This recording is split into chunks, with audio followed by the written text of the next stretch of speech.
Good morning friends. আজ আমি রান্না করছি আলু ডিম কারি করব। এদিকে ইলিশ মাছের ডিমটা অল্প একটু পেঁয়াজ, কাঁচা লঙ্কা, ধনেপাতা আর হলুদ আর লঙ্কা গুঁড়ো দিয়ে ভাজা করে নিচ্ছি।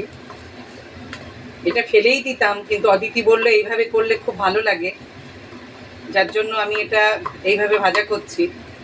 দেখবো কেমন লাগে। আর করব সয়াবিনের কোপ্তা করে চিলি সয়াবিন কোপ্তা করব।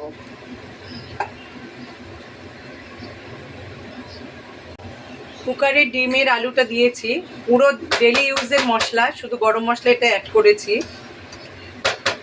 আর এটা কুকারে করব তাড়াতাড়ি হওয়ার জন্য। ডিম কারিটা আমার কমপ্লিট হয়ে গেছে। এর মধ্যে লাস্ট একটু গরম মশলা দিয়ে দিয়েছি। গরম মশলা দিয়ে আমি বন্ধ করে দিয়েছি। ডিম কারিটা কমপ্লিট। এবারে আমি বানাবো সয়াবিনের কোপ্তা দিয়ে চিলি কারি। এর মধ্যে আমি সয়াবিনটা গরম জলে ভিজিয়ে দিয়ে ওটাকে আদা রসুন দিয়ে মিক্সিতে পেস্ট করে নিয়েছি। পেস্ট করার পরে এর মধ্যে দিয়েছি গুঁড়ো লঙ্কা, নুন আর সাদা মরিচ গুঁড়ো। যাদের কাছে সাদা মরিচ গুঁড়ো থাকবে না তারা কালো মরিচটা দেবেন। এটা দিয়ে আমি এরকম গোল গোল করে নিয়েছি। এরপরে আমি এখানে তেলটা গরম করতে দিয়েছি, ভাজা করব। এর মধ্যে দিয়েছি দুটো ডিম, অল্প একটু কর্নফ্লাওয়ার, গুঁড়ো লঙ্কা আর নুন। এটা ফেটিয়ে এর মধ্যে কোট করে আমি দেব, কারণ ওটা যদি শুধু ভাজতে যাই হয়তো খুলে খুলে যাবে, যার জন্য আমি এটার মধ্যে কোট করব।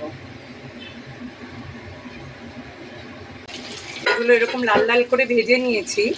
আর এটা কিন্তু ডিম আর কর্নফ্লাওয়ার দিয়ে কোট করতেই হবে, না হলে কিন্তু ভেঙে যাবে। আর খেতে খুবই ভালো হয়েছে, এটাই খেতে ভালো হয়েছে। এবার আমি এই তেলের মধ্যে দিয়ে দিলাম পেঁয়াজ কুচি, ক্যাপসিকাম আর কাঁচা লঙ্কা কুচি।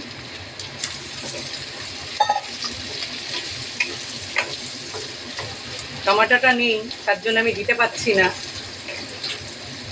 টমেটোটা দিলে ভালো হতো। একটু নরম হলে তারপরে আমি এতে সসগুলো দেব। এটা একটু ভাজা ভাজা হয়ে গেছে, আদা রসুনের গন্ধটা চলে গেছে। এটা একটু গলানোর জন্য আমি জল দেব। সামান্য জল দিয়েছি, কারণ ক্যাপসিকামটা আর পেঁয়াজটা একটু গলবে। এটা গলে গেলে তারপরে আবার আমি বাকি মশলাগুলো দেব।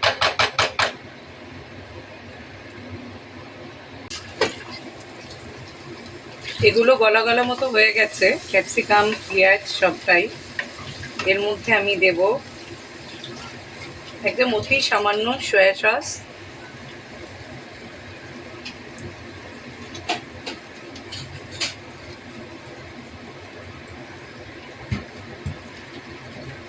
একদম একটুখানি ভিনেগার,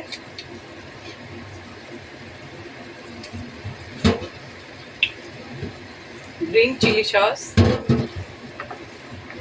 যেহেতু চিলিটা করবো বেশি, ফ্লেভারটা চিলিরই থাকবে।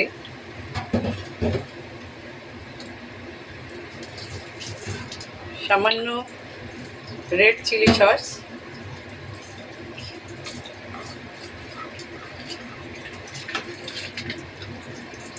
অল্প একটু টমেটো সস।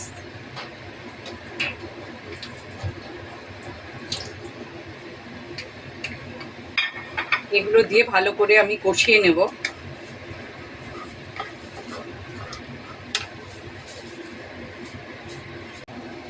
পুরো মশলাটাই তেলের উপর উঠে এসছে। এর মধ্যে আমি একটু জল অ্যাড করব।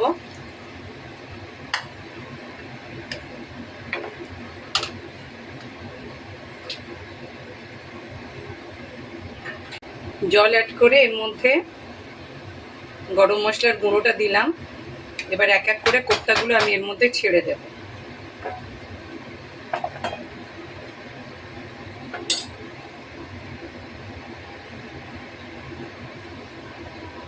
বেশি নাড়াচাড়া করা যাবে না, কোপ্তাগুলো ভীষণ নরম হয়েছে। কড়াই এই দুটো ধরে আমি নাড়িয়ে নেব। বেশি চামচ ইউজ করব না।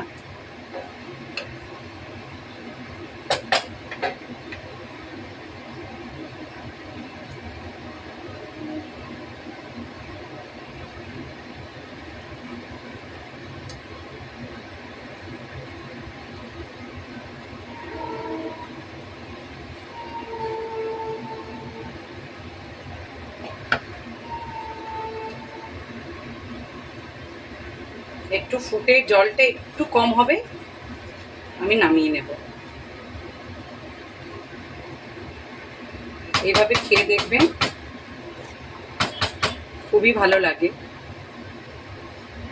কারণ সয়াবিনটা অনেকে খেতে চায় না, কিন্তু বিভিন্ন ধরনের রান্না করলে কিন্তু ভালো লাগে।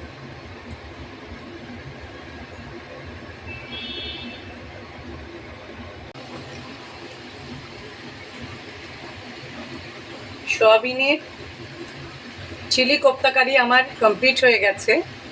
এবার আমি গ্যাসটা অফ করে দেব। Thank you all friend. আমার এই রান্নাগুলো নিজেরা একটু করে খাবেন, দেখবেন অনেক টেস্ট, অনেক ভালো।